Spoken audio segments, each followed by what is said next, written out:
Hello everybody, I'm Jimmy Fantastic and welcome to my Blood Bowl 3 Orc guide.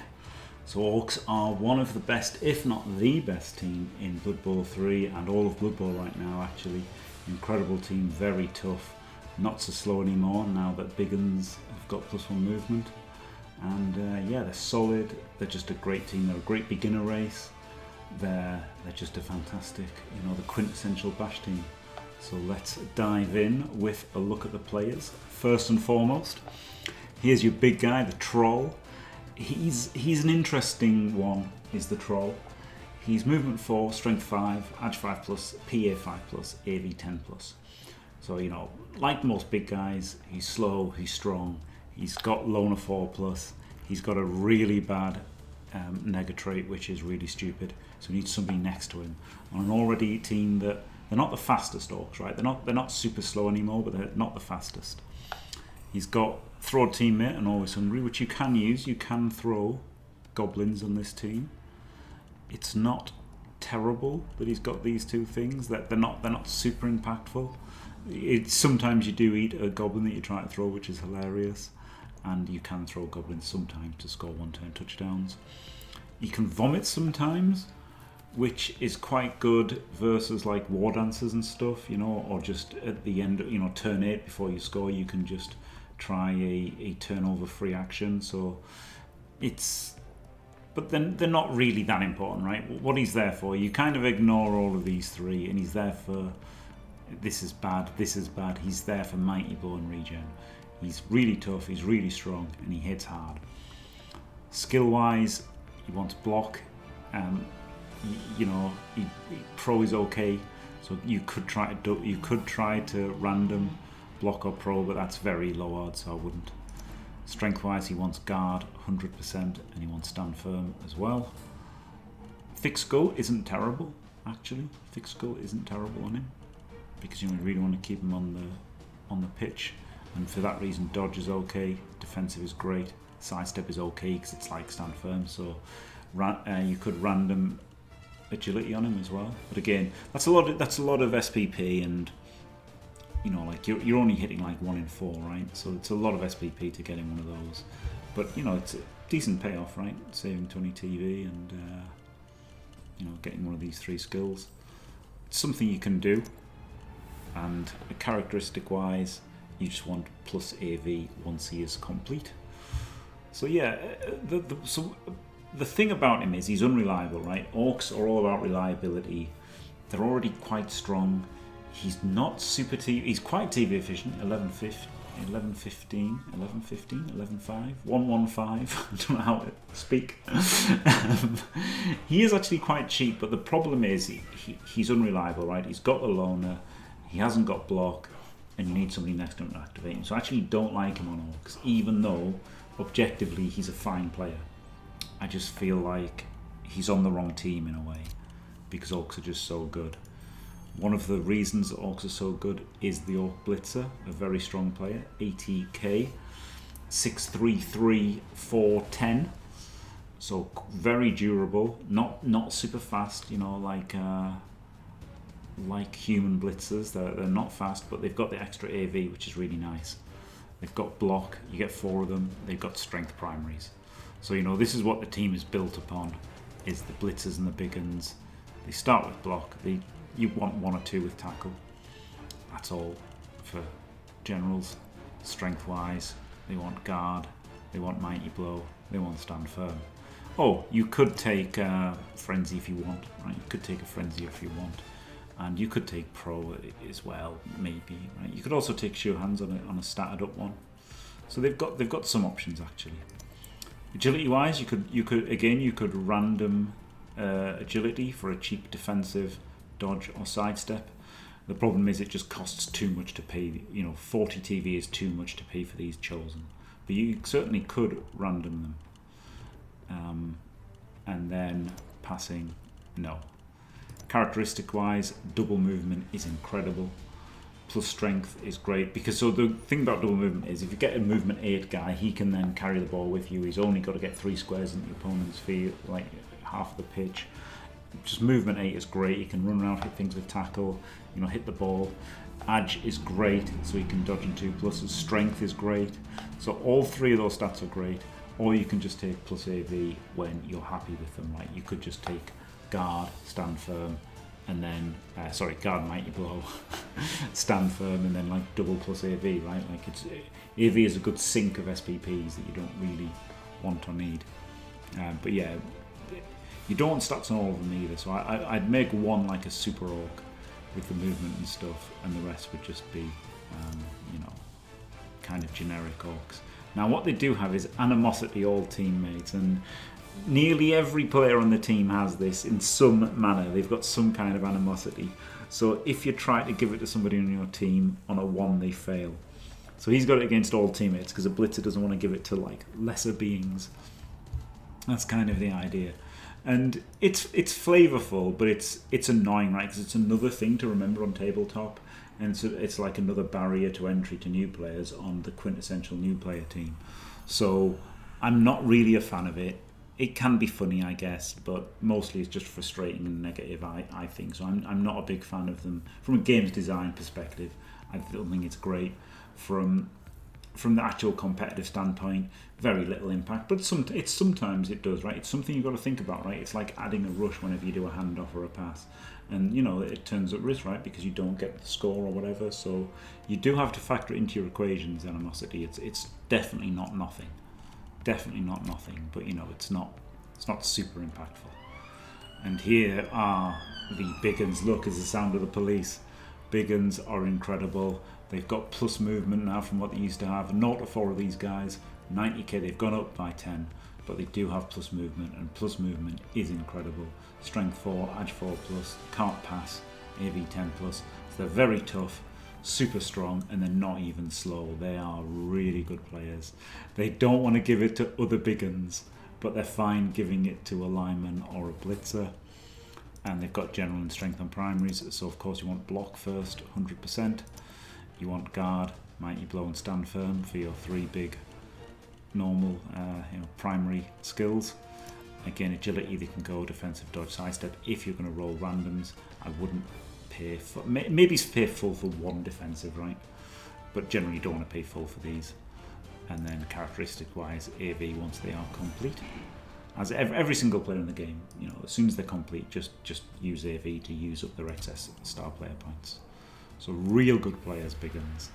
Now from a real good player to a real bad one, it's Mr. Throw.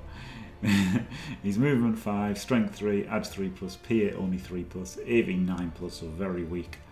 He's got sure hands, which is actually quite good, right? Protects against strip ball, saves rerolls and stuff. Stops really tragic situations happening sometimes. Pass, so he can pass a little bit. He's got animosity all teammates. Yes, the guy whose job it is to pass the ball has animosity to every single person on your team. Isn't that stupid? I guess it's funny, and that's what they're aiming for, but it's also really stupid. Now, general skill, he can take block, he can take maybe dodge, he can take leader, he could actually take like accurate or something, I guess.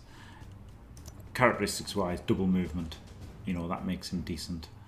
Agility makes him better at picking up the ball, and then AV is good as well. So the main thing about this guy, if you do take him, you want to give him movement, or eventually, right? So he's movement 7. If he's movement 7, he's okay. The problem is a goblin or a blitzer could be movement 8, right? So he already is not as fast as he can be. So the thing about the thrower is whether to take him or not. Opinion varies. Opinion is divided, let's say.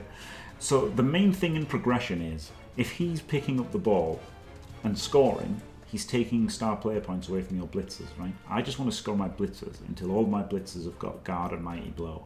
I don't care about sure hands really in progression. If he picks it up and then hands it off, then that's an extra 2+ and an extra 3+ you have to make, which could fail and you could not score. So one way or another, he's going to leech star player points away from the plays you really want to skill, which are your blitzers and your big uns. So that's what I do not like about Mr. Throw. That's what he's called, colloquially, Mr. Throw on from Blood Bowl 2. I played somebody on Blood Bowl 2, and all of his players' names were default, except the thrower, who he named Mr. Throw. So since that day, he's been known as Mr. Throw. I can't help myself, unfortunately. I will forever call him that. So, you know, he's not really a bad player, but he's a weak link. He's AV 9+, so he will be relentlessly targeted. If anybody can hit him, they will hit him, right? It's like an assassin for Dark Elves. If somebody's weaker, if positional is weaker than the lineman, he will get targeted relentlessly. Now, in stuff like NAF or Arena, then he's got a point, right? Because he's got sure hands, he can protect against war dancers, and if the game is all about, you know, if the result is the most important thing, it's good to automatically pick up. But the problem is he's still really slow, right? He still gets you in problem in those formats, you know. You saw it in my Super League runs. You get in trouble because he's movement 5. Like, it's really bad. It's really bad being movement 5. The biggest thing about him is movement 5. He's so slow. It's really hard to justify him. But again, in progression, if you want to get into movement 7, then he's like serviceable, right? If expensive. But the main thing, the main thing in progression as well, is he's slow and he steals star player points from blitzers. So I am not a fan of Throw. But I mean, you can use him, right? He's fine. I just hate him. You can have 2 of those, by the way. You can have 4 Goblins, 40k. Oh wow, I didn't even look at his cost, 65. So he is a little bit cheaper than he used to be. So the Goblin is 40k. You can have up to 4 of these guys. They've got dodge, right stuff, and stunty, so they can get thrown by your troll. And they've got stunty, so they dodge on 3+ everywhere, regardless of tackle zones. And they've got dodge, so they can re-roll that. Movement 6, strength 2, edge 3+, PA 4+, AV 8+. So, you know, their stats are mostly poor, but they can go wherever they want, which is quite good. Now, opinions divided a bit on goblins as well, right? You can have, if you've got a troll, you generally want at least 1 goblin so your troll can throw him. You can also make a ball carrier goblin. Like you can take plus movement twice, plus agility, and now he can just go wherever he wants on a 2+, movement 8. You know, then you could like give him sidestep, sprint, sure feet, you know, things like this. You can be really fast. What I tend to do is random secondaries, and then if you get a block one, he can be really good. He can be a really good carrier then, because you get block for 20k. If you get dirty player, then you can take sneaky gate on a normal primary. So sidestep is good if you've already got block or sure hands. You could also try and get block and sure hands as well, but yeah, they're a weird player. Generally, you just use them disposably for your troll to throw in a desperation, or as a desperation ball carrier, or also for your starting gold to fit, but they're generally not a player you want to stack SPP on. But you can do it. It's a completely reasonable option to make a goblin ball carrier. And then here's your Orc lineman. Average guy. He's pretty strong, right? Movement 5, strength 3, edge 3+, PA 4+, AV 10+. He's tough, 50k, he's cheap. He's only got animosity versus other linemen, so he's fine at giving the ball to a blitzer or a thrower or something, or a goblin. And he's solid, right? He just wants block, really. You could random primaries, because you know you'll get some use out of all of them. Your big hits are block, wrestle, and dirty player. So you could definitely random primaries on this guy. You could also random for guard or mighty blow secondaries, or maybe a defensive, but you know, really block, wrestle, or dirty player is fine for them, and they can take more AV. Right? You know, you don't really want skills on this guy. I guess actually you could try and get a random sneaky git, couldn't you? But dirty player sneaky git is good. You want that on every team. He's the only player you can take it on, apart from the goblin, and you know he's pretty strong. Yeah. You know, they're the backbone of the team, right? Even though you generally don't have many, right? You usually have 3 on a team, but they're good. They're good, and it's one of the things that makes the thrower bad, right? Because you could just get a random sure hands on this guy, and now for 60 TV, he's basically better than the thrower because he's got plus AV. So that's another thing to think about with the lineman. And here's my recommended starting team. I'll be doing a run with these, Orcs over-explained, as you can see at some point. We've got block blitzers, 4 of them, big blockers, 4 of them. Now the money doesn't really work out. We really want 3 rerolls. That means we have to take 2 linemen and a goblin. Now on Blood Bowl 3 you can sack that goblin before the first game, which isn't a terrible idea because a loner lineman is probably just better than a goblin. But I quite like keeping him, honestly. I don't mind having a goblin. I'll go to 12 players relatively quickly. I'll take the apothecary. I'll get another lineman. And if I've got a goblin as a 12th player, that's okay, right? 40k for reserve is quite reasonable. And you can use him in a pinch to score touchdowns. He does have stunty. He does have dodge. He does have movement 6. So you can use him sometimes to do that. Also, he can foul things. He might live to sneaky git, and you could foul things a bit more. So I really don't hate the goblin in a vacuum anyway, right? But when he lets you start with 3 rerolls, he's really good. Other people do different things, like they'll start with a troll, or they'll start with only a thrower, but they'll start with 2 rerolls, and I do not want to start with 2 rerolls. I have to start with 3 rerolls. I don't want to drop a big un. I don't want to drop a blitzer. So this is the only start I would ever consider using. So yeah, that's that for progression starting team. And then as you would gain levels over time, the season cap for the TV cap for season 7 is 1750. So this is maybe what that would look like. I've kept a goblin. I don't really know why. Did he not die? I don't understand why there's goblins here. But yeah, we've got 13 players. I guess it's 12.5 players. It's slightly cheaper. We could have dropped an AV off this, and maybe that's it, right? To sneak under the cap, something. If we can roleplay it. So you've got 3 rerolls. You've got the apothecary. You've got 12, 13 players. Sneaky get dirty player here is nice. All of your big uns, block, guard, mighty blow. We've taken mighty blow first on the later ones. Well, I say first. Block first on everything.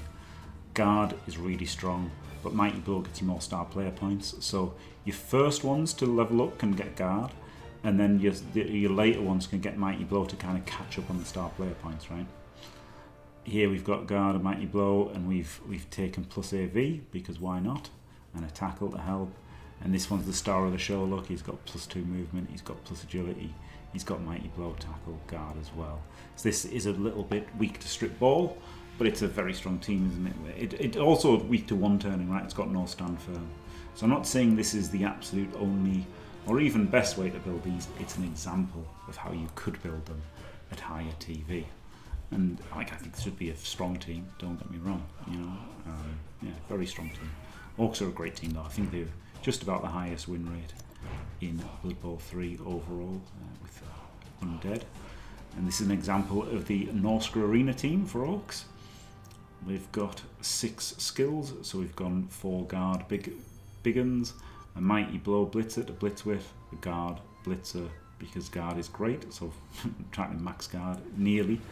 We've got the thrower. I have changed a little bit. I did take a troll before.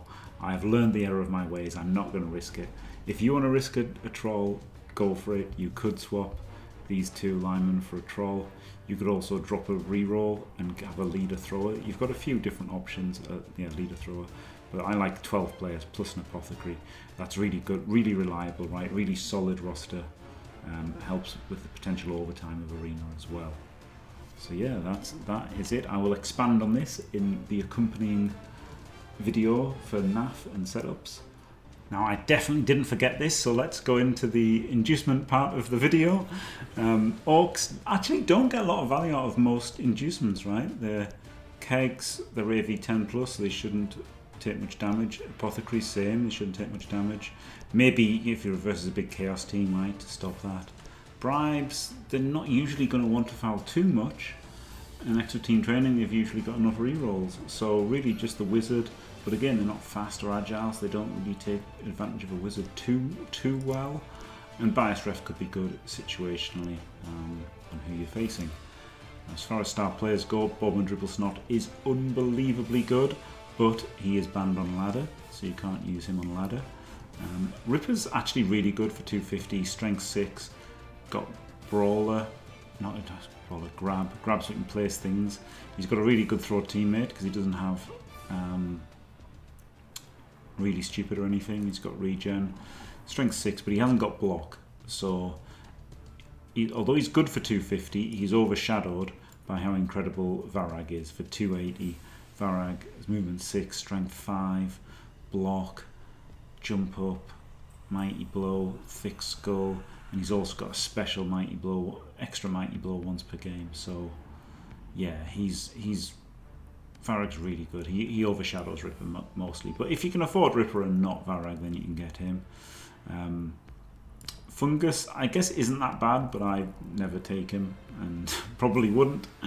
Black Gobbo is rubbish, unfortunately, because he's 225. He's just way too expensive to ever use, in my opinion.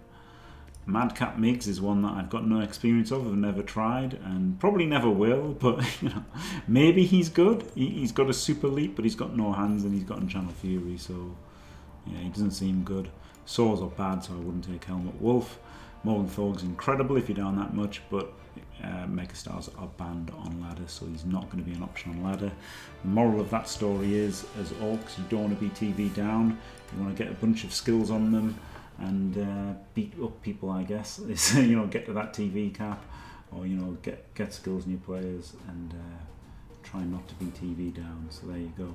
Thanks for watching, everybody. Don't forget to leave a like and subscribe, and stay fantastic.